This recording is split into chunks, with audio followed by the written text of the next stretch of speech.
بسم اللہ الرحمن الرحیم۔ علماء صالحین کا بہت تجربہ ہے، اور یہ جو وظیفہ بتا رہا ہوں میں آپ کو، یہ روزے میں برکت کا وظیفہ ہے۔ جس کو بھی بتایا الحمدللہ بہت فائدہ ہوا۔ بلکہ ایک آدمی ایسا تھا کہ جس نے 1000 کے نوٹ زندگی میں کبھی نہیں گنے تھے، 1000 کے نوٹ اس نے گنے نہیں تھے، اسے بھی یہ وظیفہ بتایا گیا تو الحمدللہ اب اس وقت میں کروڑ پتی ہے۔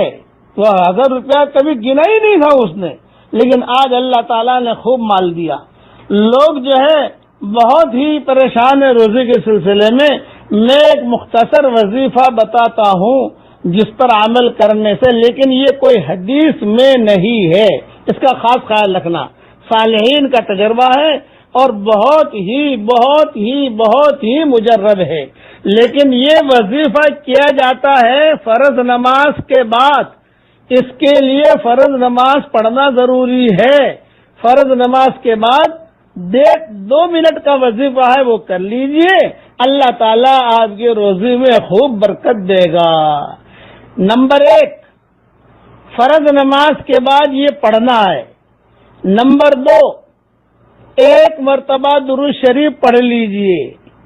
نمبر 3، 7 مرتبہ لإلاف قریش پڑھ لیجئے۔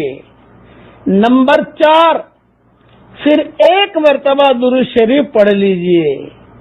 نمبر 5، جب لإلاف قریش میں آپ یہاں تک پہنچے وَأَطْعَمَهُم مِّن جُوعٍ وَآمَنَهُم مِّن خَوْفٍ، اس جملے پر جب پہنچے تو وہاں پر اپنی چیز کا خالی خیال رکھیے، روزی کا، کہ میری روزی کا مسئلہ ہے، اس لیے اللہ تعالیٰ میرے لیے آسان کر، دل میں یہ کرو تو اللہ کی ذات سے امید ہے جس کو بھی بتایا سب کو اللہ تعالیٰ نے فائدہ پہنچایا ہے۔ یہ اللہ کا شکر ہے۔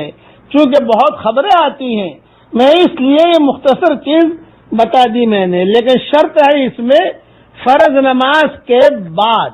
کوئی آدمی کہے کہ فرض نماز نہ پڑھوں، نہ، فرض نماز پڑھیے۔ فرض نماز کے بعد اطمینان سے اپنی جو سنتیں وغیرہ ہے وہ پڑھ لیجئے، جو فرض نماز کے بعد کے اذکار مسنونہ ہے وہ پڑھ لیجئے، جو دعائیں ہیں فرض نماز کے بعد آیت الکرسی ہے، تسبیح فاطمی ہے، وہ ساری کی ساری چیزیں پڑھ لیجئے۔ اس کے بعد گھر جانے سے پہلے اتنا وظیفہ کر لیجئے، یا خواتین اتنا وظیفہ کر لیں، اپنے بچوں کو بتا دیں۔ حدیث میں نہیں ہے لیکن یہ چٹکلا بڑا اہم ہے۔ میں اب کیا بتاؤں، اس وظیفے سے کئی غریب بادشاہ بھی بنے ہیں۔ اب قصہ تو سب سنا نہیں سکتا، گزشتہ زمانے میں جو بادشاہ بنے ہیں وہ اس وظیفے کی وجہ سے بنے ہیں۔ یہ بھی کتابوں میں لکھا ہے کہ تھا بالکل غریب لیکن اللہ نے بادشاہ بنا دیا، چمکا دیا۔